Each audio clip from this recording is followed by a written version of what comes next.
السلام علیکم ورحمۃ اللہ وبرکاتہ۔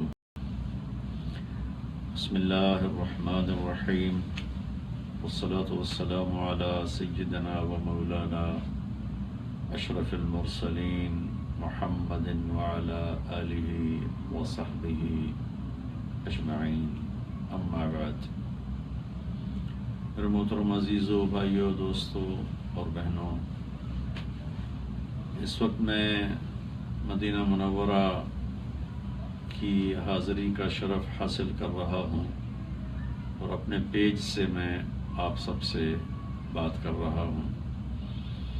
عمرے پر حاضری ہوئی تھی، مکہ مکرمہ سے ہوتے ہوئے مدینہ منورہ پہنچے اور یہاں کا قیام 4 دن کا ہے اور انشاءاللہ پھر اس کے بعد اگلی ترتیب ہے۔ اس مقدس اور پاکیزہ جگہ کے بارے میں کچھ بات کرنا چاہتا ہوں کہ دنیا کی افضل ترین ہستیاں اس دھرتی کے نیچے سو رہی ہیں، آرام کر رہی ہیں۔ میرے اللہ نے اپنے انبیاء میں سب سے محبوب، سب سے پیارے، سب سے بڑی ہستی، جن کو سب سے پہلے جن کے نور کو وجود بخشا، جن کی روح مبارک کو وجود بخشا، ابو ہریرہ رضی اللہ تعالیٰ عنہ نے پوچھا، یا رسول اللہ متی وجبت لک النبوہ، آپ نبی کب بنے؟ تو آپ نے فرمایا، کنت نبیا وان آدم بین الروح والجسد۔ ابھی آدم کی کہانی شروع بھی نہیں ہوئی تھی کہ مجھے اللہ نبی بنا چکے تھے۔ اللہ نے ان کے ابدی آرام کے لیے اس دھرتی کا انتخاب کیا۔ پھر پہلو میں 2 ان ہستیوں کو لٹایا جو انبیاء کے بعد سب سے افضل ترین لوگ ہیں، پھر ازواج مطہرات، بنات الرسول، نواسہ رسول، اور ایک روایت کے مطابق امام حسین علی مقام علیہ السلام کا سر مبارک بھی جنت البقیع میں لا کے دفن کیا گیا۔ تو آپ کے اہل البیت پھر 10 مبشرہ میں سے 6 یہاں پر مدفون ہیں، 4 باہر ہیں، حضرت علی رضی اللہ تعالیٰ عنہ، حضرت ابو عبیدہ رضی اللہ تعالیٰ عنہ، حضرت زبیر رضی اللہ تعالیٰ عنہ اور حضرت طلحہ رضی اللہ تعالیٰ عنہ۔ باقی 6 حضرات بھی یہیں آرام فرما رہے ہیں۔ تو پھر اس کے بعد اللہ کے کتنے اولیاء اور اللہ کے نیک بندے، ائمہ، محدثین، مفسرین اس وادی کے اندر آرام فرما رہے ہیں، اور میرے نبی نے فرمایا کہ سب سے پہلے قیامت کے دن میں اٹھایا جاؤں گا، میرے دائیں طرف ابو بکر ہوگا، میرے بائیں طرف عمر ہوگا، پھر اہل بقیع جنت البقیع والوں کو اٹھایا جائے گا۔ تو یہ اتنی مقدس جگہ ہے جس کا احاطہ اس تھوڑے وقت میں ناممکن ہے۔ جو بھی یہاں آتا ہے بڑے نصیب والا ہے۔ اللہ ہمیں اس جگہ کی بھی قدر نصیب فرمائے، اور یہ جگہ جن کی طفیل قدر والی بنی ان کی قدردانی بھی نصیب فرمائے۔ ان کی قدردانی میں سب سے بڑی بات یہ ہے کہ جو فرما گیا وہ کیا جائے۔ ہر ایمان والے کو اللہ کے نبی سے محبت ہے، کسی کا درجہ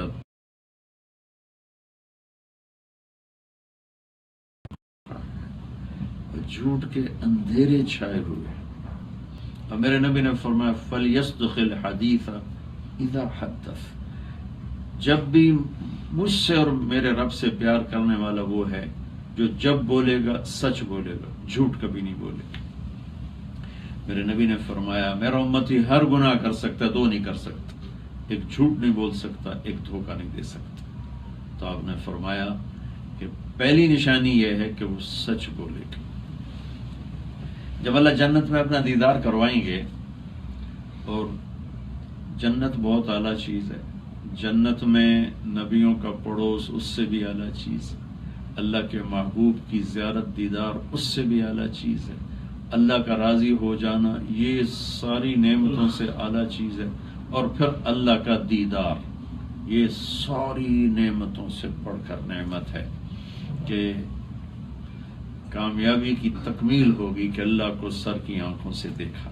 جب اللہ تعالیٰ پہلی دفعہ پردہ ہٹائیں گے اور اپنا دیدار کرائیں گے تو وہ ویلکم کیسے کریں گے، اپنے مہمانوں کا استقبال کیسے کریں گے؟ پہلا جملہ جو میرے رب ادا فرمائیں گے، مرحباً بالصادقین، مرحبا میرے سچے بندے، مرحبا نماز پڑھنے والے، مرحبا روزہ رکھنے والے، مرحبا تبلیغ کرنے والے، جہاد کرنے والے، ذکر کرنے والے، علم پڑھنے والے. کتنی نیکی کی شکلیں ہیں، لیکن میرا اللہ سب سے پہلے جو ٹائٹل دے گا وہ کہے گا مرحبا بالصادقین، مرحبا میرے سچے بندے.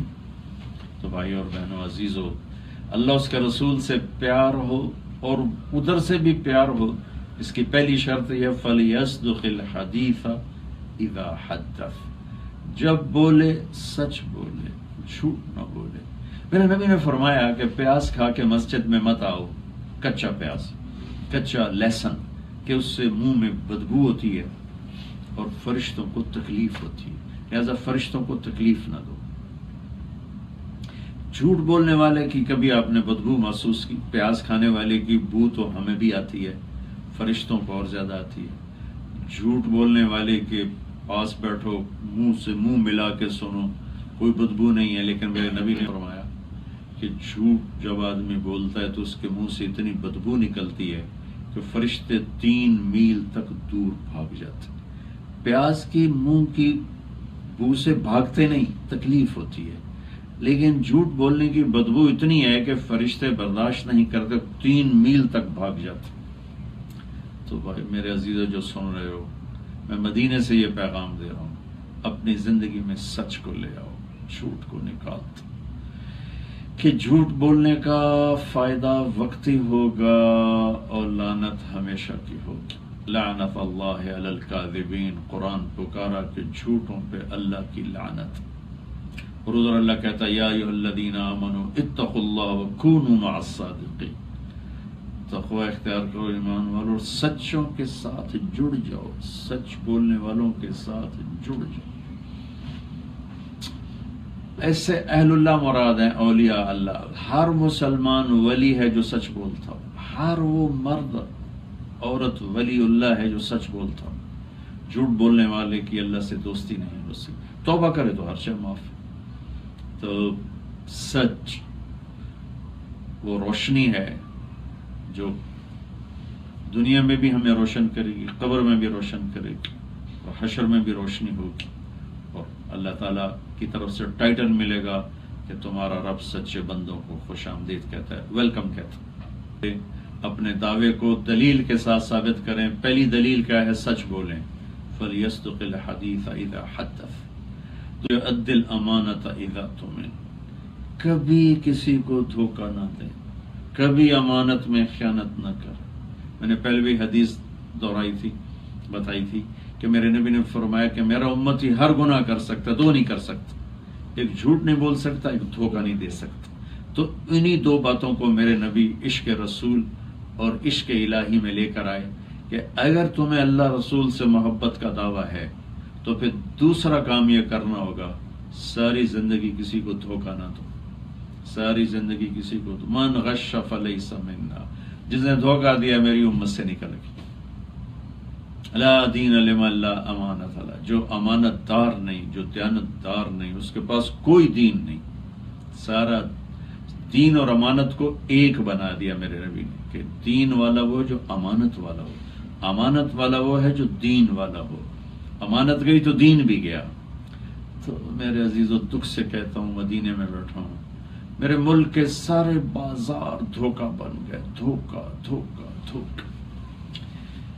دھوکہ دینے والے کو احساس جرم بھی ختم ہو گیا. وہ کہتے جی تجارت ہے، کاروبار ہے جی، کاروبار سب چلتا ہے جی، کاروبار تو جی ایم ہی ہوتا ہے جی. ایک کاروبار کر لو، اللہ اس کے رسول کو راضی کر لو، سارے کاروبار آپ کی جیب میں آ جائیں گے. اللہ اس کے رسول کو راضی کر کے سب کچھ پا لیا ہے، اللہ کی قسم کچھ نہیں کھویا. اور اللہ اس کے رسول کو کھو کر سب کچھ کھو دیا ہے، کچھ نہیں پایا. تو دوسری بات میرے نبی فرما رہے ہیں کہ امانت میں خیانت نہ ہو، کسی کو دھوکہ مت دو، کہ مسلمان کسی کو دھوکہ نہیں دیتا۔ جریر بن عبداللہ رضی اللہ تعالیٰ عنہ نے اپنے نوکر سے کہا جاؤ گھوڑا خرید کے لاؤ، اسی مدینے کی بات بتا رہا ہوں۔ وہ منڈی گئے، گھوڑا خرید کے لائے، 300 درہم یعنی 300 روپے کہہ لیں۔ جریر شاہی خاندان سے تھے اور گھوڑوں کی نسلوں کو جانتے تھے، انہوں نے دیکھا گھوڑا قیمتی ہے، مالک کو پتہ ہی نہیں، فرمانے لگے میرے دوست آپ کے گھوڑے کے 400 دے دوں؟ جی بڑی خوشی کی بات ہے۔ کہا 500 دے دوں؟ کہا اور خوشی کی بات۔ کہا 600 دے دوں؟ کہا اس سے بھی زیادہ خوش ہوں میں۔ کہا 700 دے دوں؟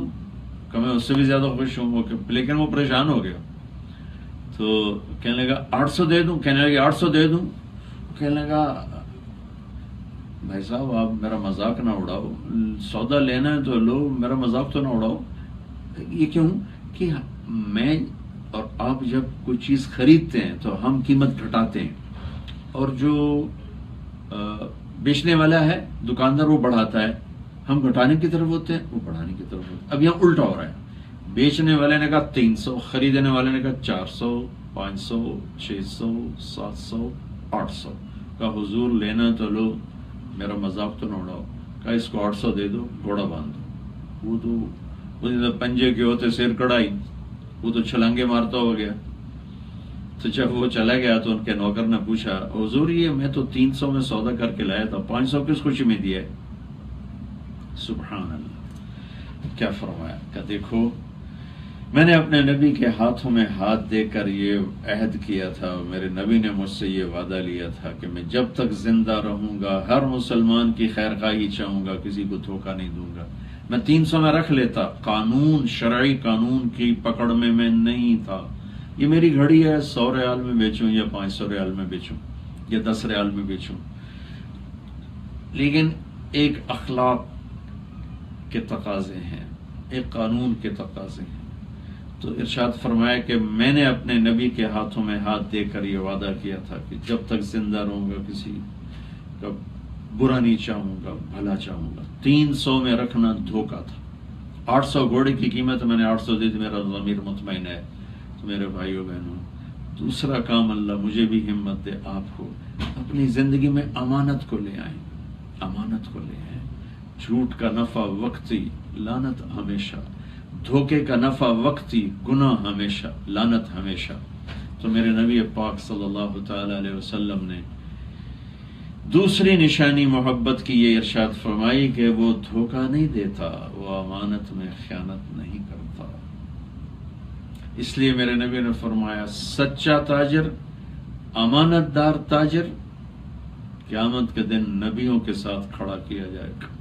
سبحان اللہ۔ پروٹوکول تو آپ دیکھیں، ذمہ دار نہیں کہا، سچا ذمہ دار اور دیانتدار، کیونکہ ذمہ داری میں دھوکہ کوئی نہیں، ذمہ داری میں جھوٹ کوئی نہیں۔ یہ گندم پڑی ہے، یہ اس کا ریٹ ہے، ریٹ بھی گورنمنٹ طے کرتی ہے، اٹھا کے لے جاؤ۔ لیکن ایک ریڈی چلانے والے سے لے کر ایک بہت بڑی انڈسٹری چلانے والا ہر قدم پہ سچ اور جھوٹ کے درمیان ہوتا ہے، دھوکے اور دیانت کے درمیان ہوتا ہے۔ سچ بولے کچھ اور ہے، جھوٹ بولے کچھ اور ہے، دیانتداری سے کام کرے کچھ اور ہے، دھوکے فراڈ سے کرے کچھ اور ہے۔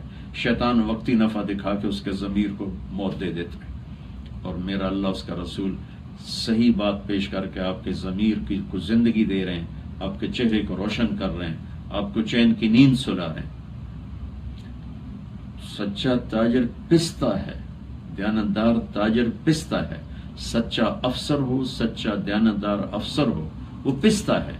تو اس پر اللہ کا پروٹوکول کیا، نبیوں کے ساتھ کھڑا کر دیا جائے۔ سبحان اللہ، اس سے بڑا پروٹوکول اور کیا ہوگا۔ تیسری نشانی کیا ارشاد فرمائی؟ تو بھائی دو باتیں میں دوبارہ کہہ رہا ہوں، ایک میری اور آپ کی زندگی، یہ مدینے والے کا پیغام مدینے سے بیٹھ کے دے رہا ہوں کہ ہم سچ بولیں۔ دوسرا کیا ہے؟ کسی کو دھوکہ نہ دیں، دیانتداری سے کام کریں۔ اللہ کی قسم، رزق اللہ کے خزانوں میں ہے۔ وَفِي السَّمَاءِ رِزْقُكُمْ وَمَا تُوعَدُونَ، آسمانوں پر رزق ہے، اللہ رزاق ہے، رب العالمین اللہ ہے۔ اللہ نے شروع کیا قرآن میں اپنا تعارف کروایا، الحمدللہ میں اللہ تعریفوں کا مالک، میں کون ہوں؟ رب العالمین، کل کائنات کا پالنے والا.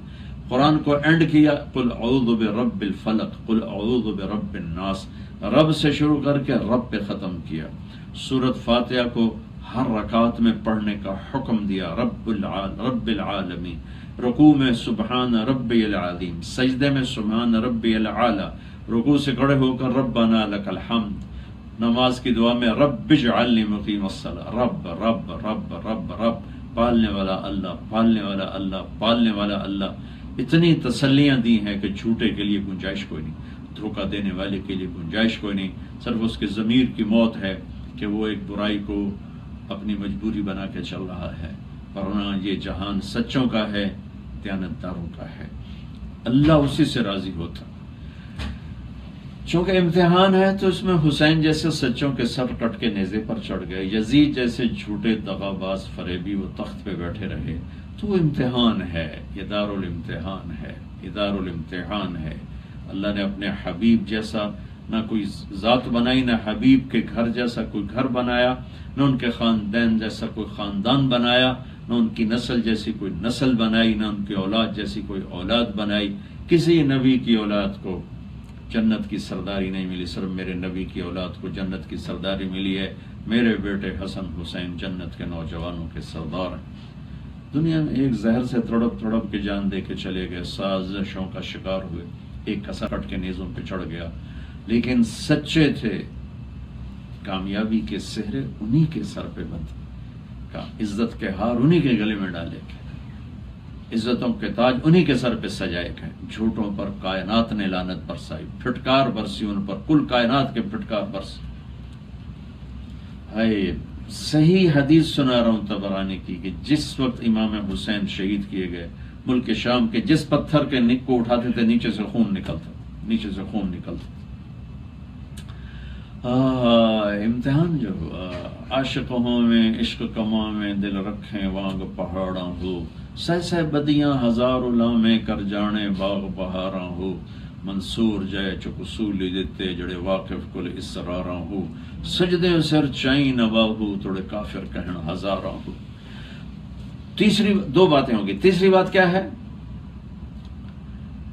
فَلْيُحْسِنْ جِوَارَ مَنْ جَاوَرَهُ، فَلْيُحْسِنْ جِوَارَ مَنْ جَاوَرَهُ. تیسری بات اللہ اس کے رسول کے عشق کی کیا ہے کہ جو آپ نے فرمایا کوئی تمہارے پڑوس میں رہتا ہو اس کے ساتھ سب سے اعلیٰ درجے کا سلوک کرو. سب سے اعلیٰ درجے کے سلوک کو عقیدے سے نہیں جوڑا، مذہب سے نہیں جوڑا، مسلک سے نہیں جوڑا، قوم سے نہیں جوڑا، رشتے سے نہیں جوڑا، دین سے نہیں جوڑا، پڑوس سے جوڑا ہے. تیرے پڑوس میں مسلم ہے غیر مسلم ہے، تیرے پڑوس میں اچھا ہے برا ہے، تیرے پڑوس میں تیرا ہم خیال ہے تیرا مخالف ہے. اس اللہ رسول سے عشق ہے تو اس کے ساتھ اچھا سلوک کرو. ہم تو میرے بھائیوں کبھی مذہب کے نام پہ بٹ گئے، نفرت نفرت نفرت، سلام بھی نہیں کرتے، جنازوں میں شریک نہیں ہوتے، یہاں حرم میں آ کر امام کے پیچھے نماز نہیں پڑھتے کہ ان کے پیچھے نماز نہیں ہوتی. جہالت اور اندھیرا اتنا چھا گیا کہ میرے نبی کے مصلی پر بھی جو کھڑے ہیں ان کے پیچھے بھی نماز نہیں ہوتی، تو پھر پتہ نہیں کہاں ہوتی. اللہ کے واسطے اس تعصب سے نکلو، ایسے لوگوں کی باتوں کے سحر سے نکلو، یہ خود بھی غلط چل رہے ہیں اور تمہیں بھی کسی کھڈے میں جا کر ڈال دیں گے کہ پاک ٹکڑے ساری امت پیچھے آ کے نماز پڑھ رہی ہے اور ایسے دیوانے کے نہیں ہماری نماز یہاں نہیں ہوتی. اللہ رسول کا واسطہ دیتا ہوں جس کی نگری میں بیٹھا ہوں، ہمیں امت بنا کر گئے تھے، امت بن کے چلو. میرے نبی نے عشق رسول کی نشانی کیا بتائی؟ تیسری، پڑوسی سے اچھا سلوک کرتا. پڑوسی کوئی بھی ہو، تمہاری قوم کا ہے تمہاری قوم کا نہیں ہے، تمہارا ہم خیال ہے تمہارا مخالف ہے، تمہارے ساتھ اچھا سلوک ہے تمہارے ساتھ برا سلوک ہے. اگر اللہ اس کے رسول کا عشق ہے تو پڑوسی سے حسن سلوک کر کے دکھا. امام ابو حنیفہ رحمۃ اللہ تعالی علیہ، جن کے فتوے کو امت کا آدھے سے زیادہ حصہ جن کے فتوے پر چلتا ہے، جن کی اہل سنت کے 4 بڑے امام ہیں، سب سے زیادہ جن کو اللہ نے امت میں قبولیت بخشی وہ ابو حنیفہ رحمۃ اللہ تعالی علیہ. ان کی سیرت کیا ہے؟ ان کے پڑوس میں ایک شرابی رہتا تھا، وہ رات کو شراب پیتا اور شور مچاتا، اضاعونی و ای فتن اضاعوا لیوم کریہۃ وصداد فغر۔ اپنی زبان میں ترجمہ کروں، بندہ تھا میں بڑا وڈا ہوں پر لوکاں میری قدر کوئی نہ کی تھی۔ یہ شعر کا مفہوم یہ ہے کہ بندہ میں بڑا وڈا ہوں پر لوکاں میری قدر کوئی نہ کی تھی، غل غپاڑا مچاتا۔ ایک دن شہر کے پولیس کے افسر کا گزر ہوا رات کو، تو اس نے شور سنا، ساتھ اتنے بڑے عالم کا گھر، اس نے پکڑ کے جیل میں ڈال دیا۔ 3-4 دن شور نہیں سنائی دیا تو امام صاحب فرمانے لگے ہمارے پڑوسی کہاں گیا، اس کا کوئی شور سنائی دیتا؟ کہا وہ پولیس پکڑ کے لے گئی۔ کہا کیوں؟ کہا وہ شور مچا رہا تھا تو پولیس افسر گزرا تو آپ کے خیال کی وجہ سے پکڑ کے لے گئے، آپ نے اسی وقت جوتا پہنا اور پولیس افسر کے گھر پہنچ گئے۔ کہا میرے دوست میرے پڑوسی کو چھوڑ دو۔ کہا حضور میں نے تو آپ کی وجہ سے پکڑا ہے کہ وہ آپ اتنے بڑی شان والے اور وہ شراب پی کے شور میں جاتا ہے۔ کہا پھر میری وجہ سے پکڑا ہے، میری وجہ سے چھوڑ دے گا؟ جی میں چھوڑ دیتا ہوں۔ تو اس کو چھڑوا کے لائے اور اس کے کندھے پر ہاتھ رکھ کر کہنے لگے لوکاں تو تیری قدر نہیں کی تھی پر میں تو تیری کیتی ہے نا، بندہ تو واقعی بڑا بڑا ہے، میں تیری قدر کی تھی کہ نہیں کی تھی؟ وہ اتنا شرمندہ ہوا کہ کہنے لگا حضور آج کے بعد میں کبھی شراب نہیں پیوں گا۔ تو تھوڑا سا اونچ نیچ ہوتی ہے، نفرت کی آخری حدوں تک چلے جاتے ہیں۔ اللہ رسول کا واسطہ دیتا ہوں، نفرتوں کو مٹاؤ، نفرتوں کو مٹاؤ، نفرتوں کو مٹاؤ، نہ قوم کے نام پر، نہ صوبے کے نام پر، نہ زبان کے نام پر، نہ مذہب کے نام پر، نہ عقیدے کے نام پر، نہ فرقے کے نام۔ بٹ گئی امت فرقوں میں، پر ایک دوسرے کو عزت دو، احترام دو۔ اختلاف رائے کو کوئی مٹا نہیں سکتا، یہ رہے گا۔ اتفاق کا مطلب ہے اختلاف ہوتے ہوئے آپس میں جڑ کے چلنا اور ایک دوسرے سے محبت کرنا۔ تو یہ میرے نبی کا پیغام ہے، یہ میرے نبی کا فرمان ہے کہ جو مجھ سے عشق کرتا ہے اس کی تیسری نشانی ہے کہ پڑوسی کے ساتھ اچھا سلوک کرے۔ عبداللہ بن عمر رضی اللہ تعالیٰ عنہ کے پڑوس میں ایک یہودی رہتا تھا۔ عبداللہ بن عمر صفات میں باپ کی ٹرو کاپی تھی۔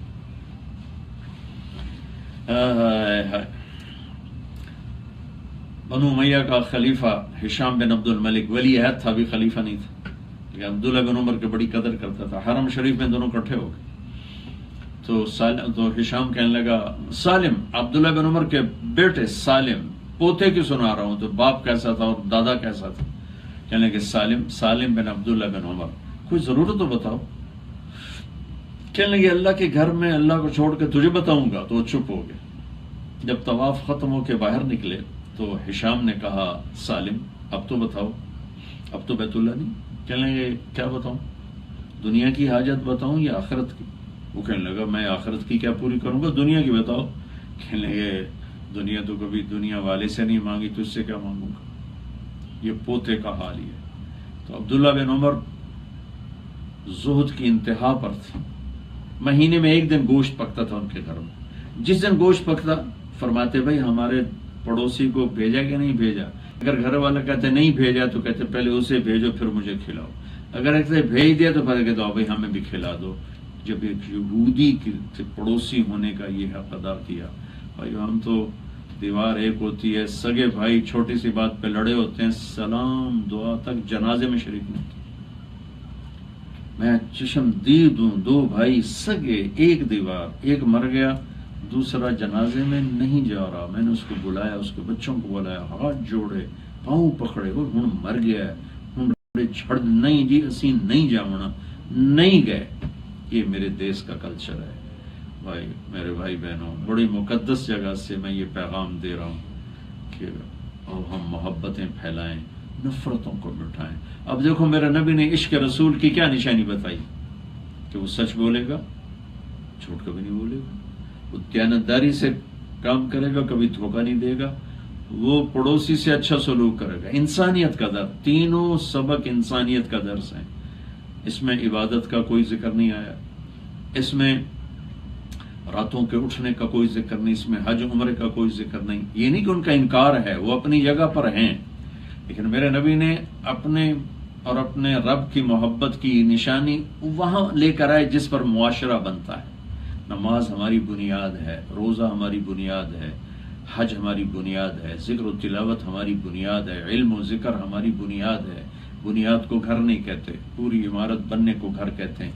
معاشرت کے بننے پر گھر مکمل ہوتا ہے، اور معاشرت میرے نبی کی ان 3 باتوں میں چھپی ہوئی ہے: سچ بولیں، دھوکہ نہ دیں دیانتداری سے، اور محبت کریں۔ اللہ تعالیٰ اقبال کی قبر روشن کرے۔ میں کوئی اتنا وسیع المطالعہ تو نہیں ہوں، لیکن میرا ذوق شعر کا ضرور ہے۔ عربی شاعری پڑھی، فارسی شاعری پڑھی، انگریزی شاعری پڑھی، اردو شاعری پڑھی۔ اقبال جیسا پیغام کسی شاعر نے نہیں دیا۔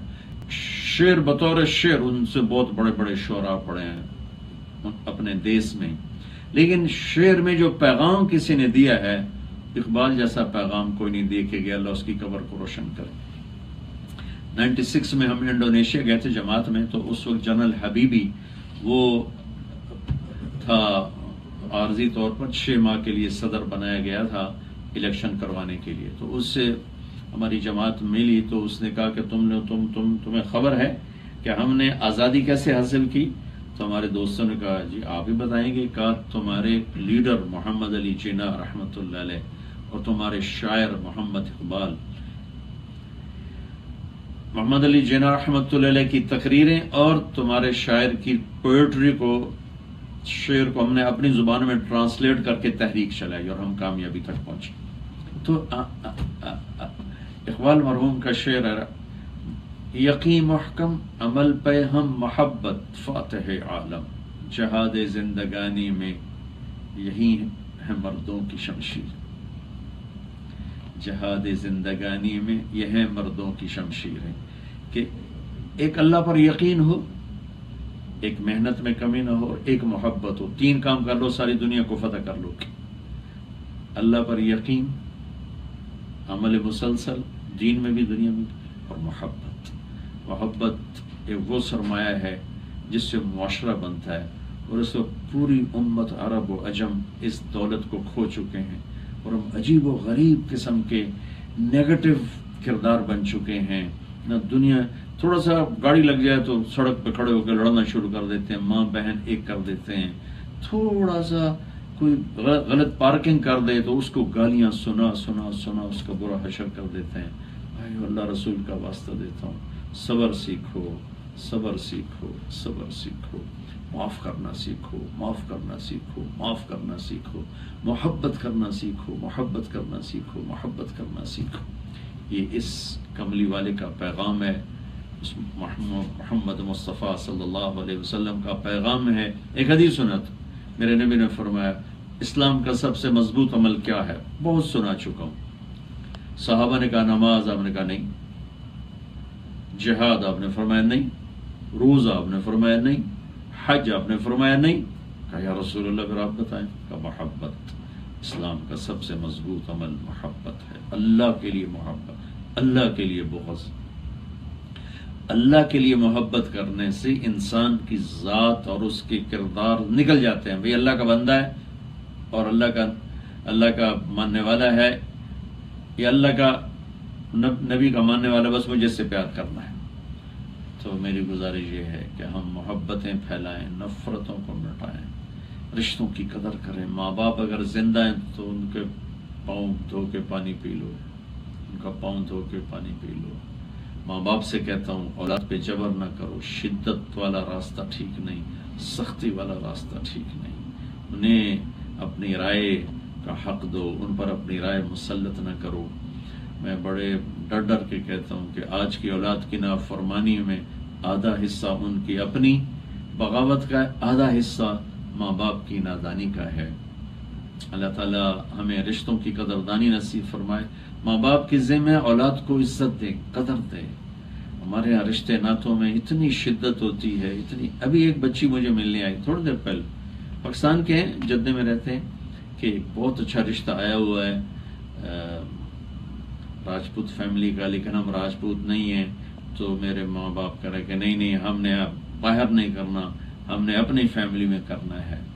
تو یہ بت ہیں، اللہ کے واسطے ان بتوں کو۔ میں کہا بیٹی میں تو خود راجپوت ہوں، میں تو دعا کروں گا تیرا وہاں رشتہ ہو جائے، لیکن بہرحال تیرے ماں باپ کی رائے کا احترام بہت ضروری ہے۔ تو ایسی چیزیں جس میں شریعت نے گنجائش دی ہو اس میں ہم شدت نہ اختیار کریں. اولاد سے کہتا ہوں ماں باپ کے آگے اف اف تو اف کا ایک مطلب اتنا لفظ بھی نہ بولو. اور اف کا ایک جو لغوی مطلب ہے یہ جو ناخن کے نیچے میل آ جاتی ہے اس کو بھی عربی میں اف کہتے ہیں. ناخن کے نیچے آنے والی میل یعنی اتنی چھوٹی سی میل بھی اپنے ماں باپ کے دل پر مت آنے دو اپنے کسی رویے کی وجہ سے, اپنے بول کی وجہ سے, اپنی بد اخلاقی کی وجہ سے. سہ جاؤ پی جاؤ. ہائے ہائے. عبداللہ بن عمر رضی اللہ تعالیٰ عنہ سے ایک شخص نے پوچھا, میں نے اپنی عبید اللہ بن عمر ایک شخص نے پوچھا کہ میں نے اپنی ماں کو خراسان سے کندھے پہ اٹھا کے یہاں لا کے حج کرایا, میں نے ماں کا حق ادا کر دیا. کہ ولا طلقۃ واحدہ, کہ میرے دوست تیری ماں نے تجھے پیدا کرتے ہوئے جو دردیں اٹھائی تھیں وہ لہریں آتی ہیں, ابھی ایک لہر کا بھی حق ادا نہیں ہو. اور عبداللہ بن عمر سے ایک نے پوچھا کہ میں نے ماں کو کندھے پہ بٹھا کے حج کرا, میں نے حق ادا کر دیا. ان کا ولا زفرۃ واحدہ, تیری ماں نے جو اٹھاتے ہوئے تھک کے جو لمبے لمبے سانس لیے لاکھوں کروڑوں, ان میں سے ایک سانس کا بھی حق ادا نہیں ہو. تو یہ بڑے خوبصورت رشتے ہیں, انہیں گندی گندی باتوں پہ تباہ نہ کرو. ماں باپ سے کہتا ہوں میرے نبی کی سیرت پڑھو, اپنے باپ بن کے کیا سلوک کیا. اور اولاد سے کہتا ہوں کہ وہ اپنے نبی کی اولاد کی زندگی پڑھو کہ انہوں نے اولاد بن کے کیا کردار دکھایا. میرے نبی خامند کے روم میں کیسے تھے, مردوں سے کہتا ہوں کہ اپنے نبی کو فالو کرو. عورت نے بیوی بن کے کیا روپ اور کیا کر کے دکھایا, اپنے نبی کی زندگی, بیگمات کی زندگی پڑھو, آپ کی بیٹیوں کی زندگی پڑھو. تو ان خوبصورت رشتوں کو محبت پروان چڑھائے گی اور کوئی چیز نہیں. خامد اپنی بیوی کو سونے سے تول دے لیکن زبان کا بول گندا ہو, کہے گی آگ لگا دو سونے کو, مجھے نہیں چاہیے. اور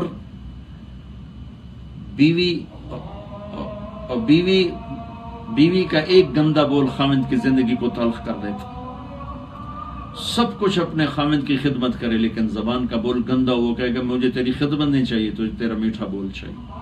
اذان ہو گئی ہے, اللہ تعالیٰ بس میری اتنی بات قبول فرمائے اور اللہ کرے کہ میرا یہ پیغام محبت دلوں کو جا کے چھوئے, میرا یہ درد بھرا نغمہ دل کے تاروں پہ جا کے چھڑے. وہ جو گیت تم نے سنا نہیں میری عمر بھر کا ریاض تھا, میرے درد کی تھی وہ داستان جسے تم ہنسی میں اڑا گئے. السلام علیکم.